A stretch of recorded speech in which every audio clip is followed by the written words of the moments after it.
Exodus 38. He made the altar of burnt offering of acacia wood.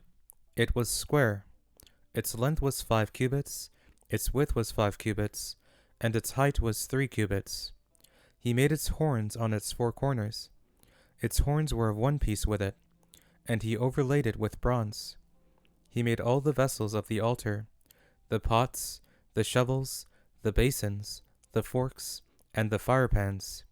He made all its vessels of bronze. He made for the altar a grating of a network of bronze, under the ledge around it beneath, reaching halfway up. He cast 4 rings for the 4 corners of bronze grating, to be places for the poles. He made the poles of acacia wood, and overlaid them with bronze. He put the poles into the rings on the sides of the altar, with which to carry it. He made it hollow with planks.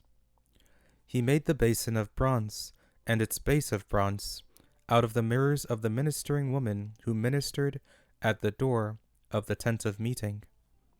He made the court.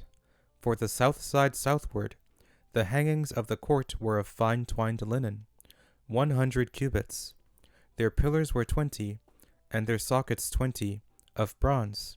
The hooks of the pillars and their fillets were of silver.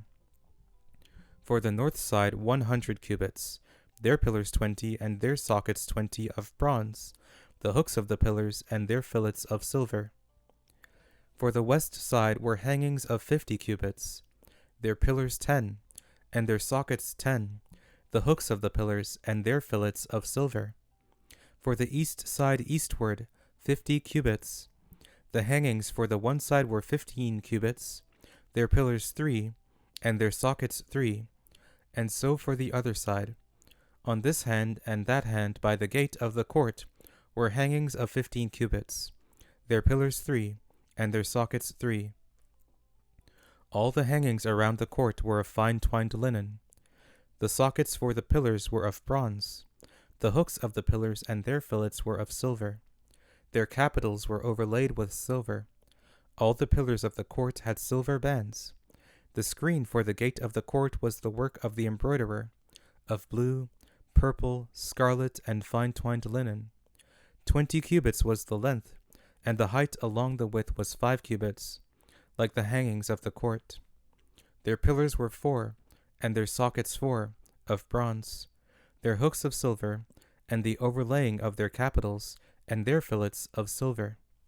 All the pins of the tabernacle and around the court were of bronze.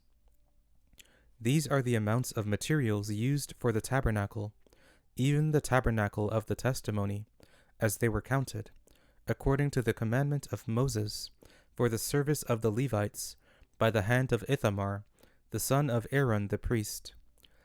Bezalel the son of Uri, the son of Hur, of the tribe of Judah, made all that Yahweh commanded Moses.